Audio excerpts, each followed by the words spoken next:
Like to call on stage Jesh Krishna Murthy, founder and CEO, Anibrain.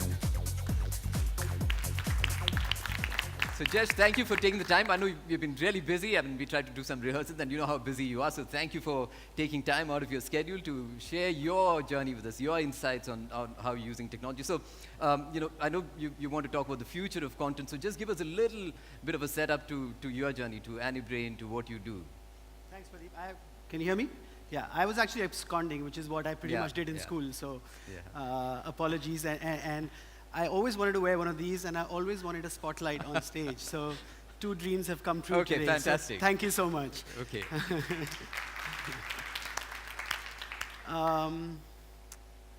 Well, when I heard about this talk and what to present, I really started to think about what really is the future of content. Right. And I've always believed there's actually just one future of content. And does I go to the next slide? Click. Okay. Yeah, it's the people. It's the people actually which make content and which really are the future of whatever we do. And that's always been a big emphasis for me, Pradeep. And because without people, without creating skilled people, without creating great talent, without really empowering great thought process, we can have all the best tools and all the best technology, which is also still developed by people. So the focus that I've always had over the years at Anibrain has been to really just develop people, because they are the ones who are creating content. They're the ones who are dealing with clients and stuff like that. And one of the things that we did early on in our journey was set up a school because we found that getting people in was so difficult in a creative space, in a space where you were needed to make decisions very, very quickly, working with clients all over the world, whether the big studios, the big directors, that you needed artists who could really take decisions, who could have opinions, because as Indians, we're not taught to have opinions in schools and as kids. So a big part of what we did at Anibrain was set up the School of Media Design in Pune, which is where we're based. And over the years, that's really fed into the system, not just for us, but for creative studios across the country, whether it's in media and entertainment, whether it's automotive sector, whatever. Excuse me. So that's been a big driving force for me, a big driving force for the company, and really kind of a big focus area for us, So for those of you who may not know of Anibrain, these are the movies we do. We have about 800 employees today. Started off with 12 years ago, so it's really grown. I'm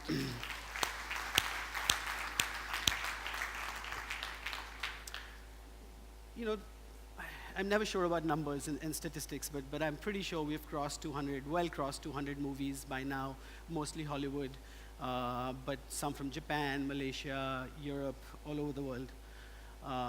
Working with every big studio, every big director, every big movie. You'd be surprised how many movies that you go watch on the big screen today have been touched by an Indian studio.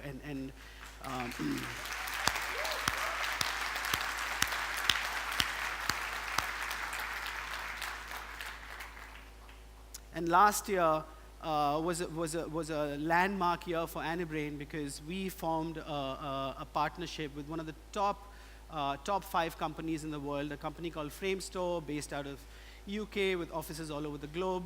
And they're the cream of what we do. And so they partnered with us. They invested in the company, and we forged a partnership, which will now allow us to go to the next level and really do great things, create great content, tell great stories, which is really what we love to do. So I'll show you a reel of some of the stuff. I hope it's not too bright, but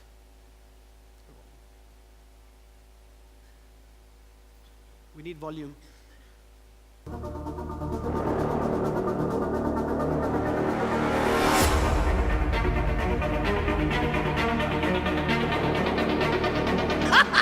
I'm your biggest fan. Is this violence and anger really what's in your heart? Oh my God!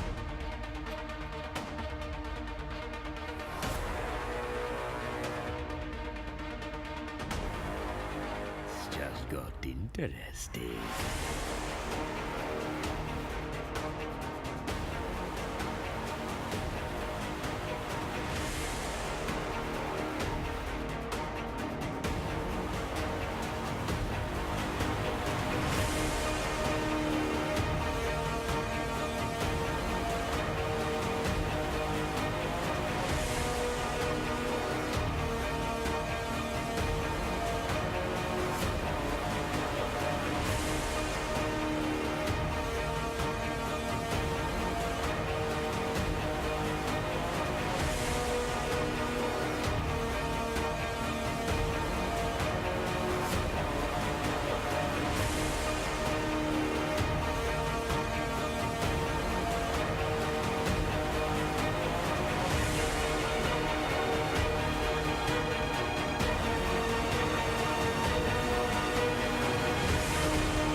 Now this really is the life of Pi!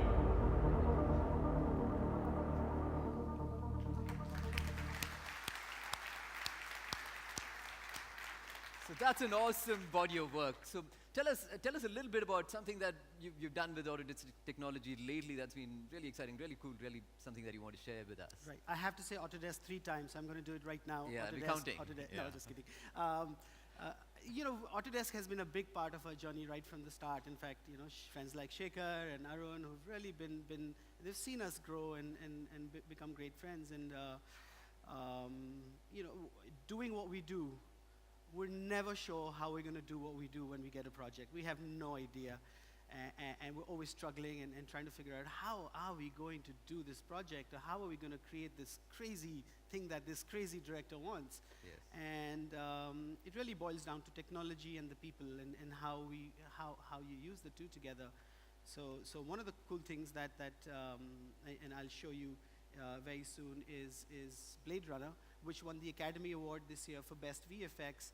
And we were part of the team that was led by multiple studios, but we worked with Framestore, our recent JV partner, and we've used Autodesk you know, extensively, not just on this. And you'll hear the Framestore supervisors talk about some of the stuff, but we use Autodesk, you know, especially Maya and Arnold, which is a rendering engine, and of course Shotgun, which is also used on this show, which is a project management software that from Autodesk. So, you know, let me show you the work, Okay. and let me Yep. show you the stuff, and I think that's a lot more exciting than me talking about something.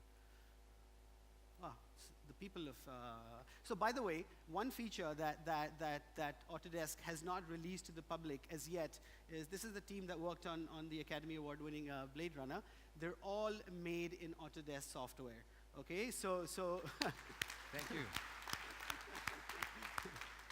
this is a beta feature that Maya is coming up with, so pretty soon you'll be able to make your own artists just like we do. So we'll watch the video. I think I found him. That's not possible. If this gets out, we've bought ourselves a war. There was obviously a huge responsibility to deliver something for the audience of Blade Runner from the first one. The expectation visually, making everything look cool, was on our mind every day. The demands of Vegas and the expectation of making something that was based on what we know of Vegas now, but what it would be in the future. So we started with US geo data of the Vegas Valley and the city itself. So we had a simple model in the computer. Dennis Gosner, the art director of the film, had built a simple model of Vegas with Sydney buildings loosely placed around and so forth. So we took those two and sort of smashed them together initially. So we looked for ways of, very subtly, how to bring in the human element into the shots, how to sell that scale. Analyzing some of Sid's work, how he used graphics on the face of his buildings, how he, in a lot of his paintings, used little human scale futuristic items. So we built all that stuff and placed it around the city in an organized way to make it look like people were there at one time, even though we see no one. And then with the haze, a lot of that is very subtle. You have to look hard to see it, but you sort of feel it. And that's what made it look real or look like a place that people could have been in.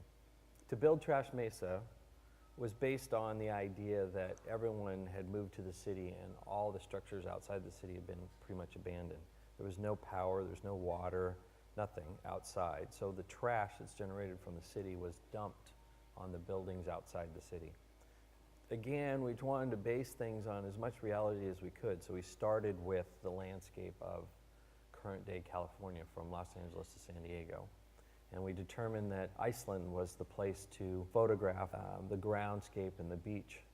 So through aerial photography of that, we placed the two on top of each other. And then the sequence of the ships was based on the Bangladesh ship harvesting yard where they recapture all the metal and so forth that happens now. So a lot of the ships and the pieces of the ships and the idea of these little tiny human beings working on these massive structures sort of drove that look through the middle of that sequence.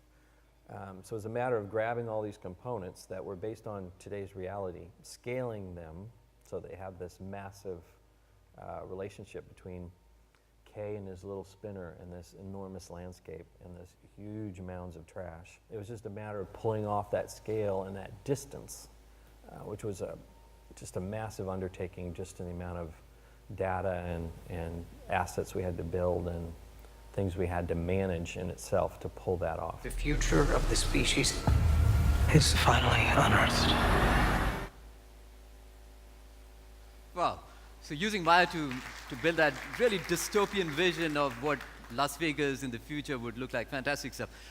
As I talked to you yesterday, you also are quite excited about what you're doing beyond VFX, right? Beyond what you traditionally see as the industry that you play in. Tell us a little bit about where you see that evolving. Right.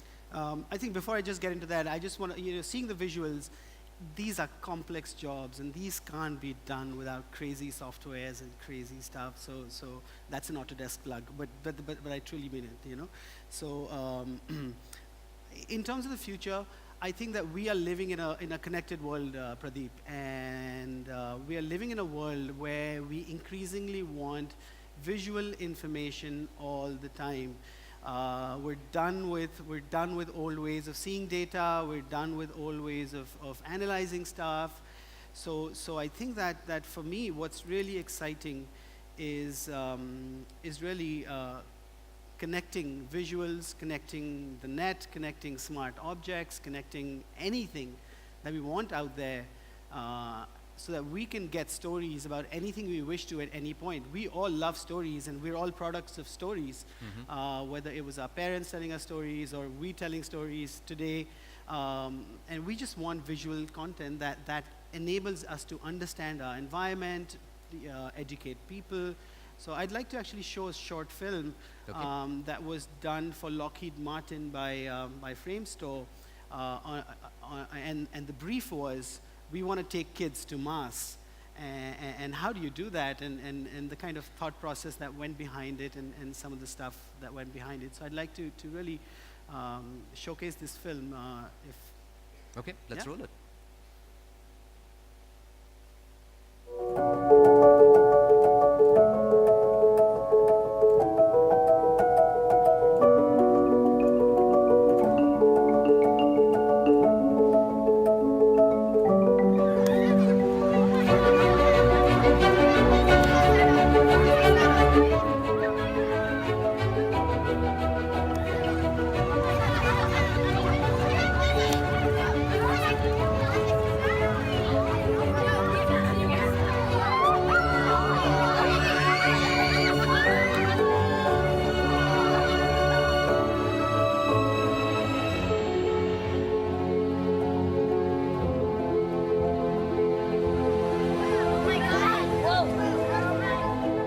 To build technology that didn't exist.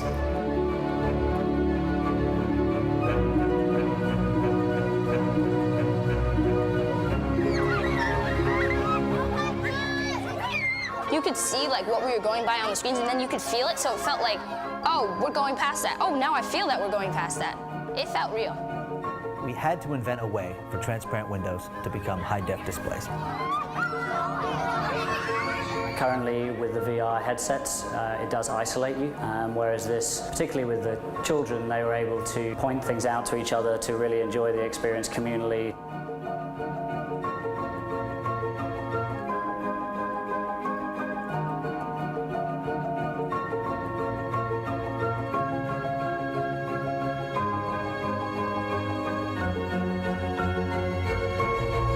Someone in my generation, someone in school today, could be the first people on Mars.